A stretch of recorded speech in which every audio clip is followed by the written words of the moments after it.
खबर यूपी के भदोही से। अस्ताचलागामी सूर्य को व्रती महिलाओं के द्वारा दिया गया अर्घ। छठ व्रत से पूर्व होती है मनोकामना। ज्ञानपुर भदोही।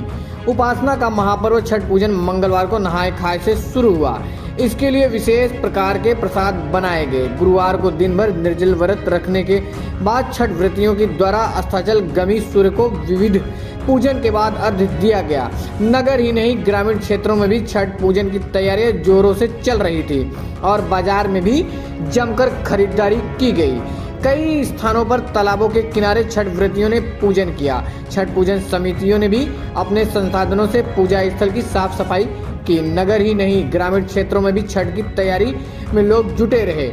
इस पर्व को विषय में अंजनी पाठक ने बताया कि जो भी छठ माता और सूर्य देव से इस दिन मांगा जाता है वह मनोकामना पूरी होती है। अथर्ववेद में भी इस पर्व का वर्णन ही किया गया है। मान्यता है कि सच्चे मन से की गई इस पूजा से हर मनोकामनाएं पूर्ण होती हैं। माताएं अपने बच्चों व पूरे परिवार की सुख समृद्धि शांति व लंबी आयु के लिए व्रत रखती हैं।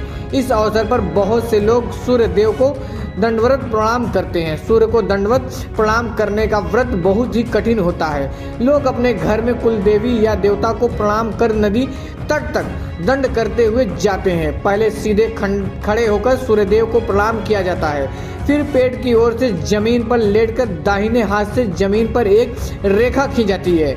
यही प्रक्रिया नदी तट तक पहुंचने तक बार बार दोहराई जाती है। यह ऐसा पूजा विधान है जिसे वैज्ञानिक दृष्टि से भी लाभकारी माना गया है। छठ गीतों से पूरा वातावरण गूंज रहा था। हर घर से छठ गीत के बोल सुनाई दे रहे थे। बताया जाता है कि अस्ताचलागामी सूर्य को अर्घ्य देने तथा सूर्यास्त के बाद लोग अपने अपने घर वापस आ जाते हैं। रात भर जागरण किया जाता है।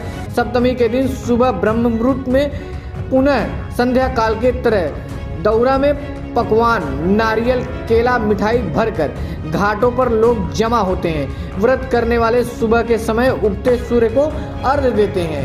अंकुरित चना हाथ में लेकर षष्ठ व्रत की कथा कही और सुनी जाती है। कथा के बाद प्रसाद वितरण किया जाता है और फिर भी अपने अपने घर लौट आते हैं। छठ पूजा का सबसे खास प्रसाद है ठेकुआ, जो गेहूं के आटे में घी और शक्कर या चीनी मिलाकर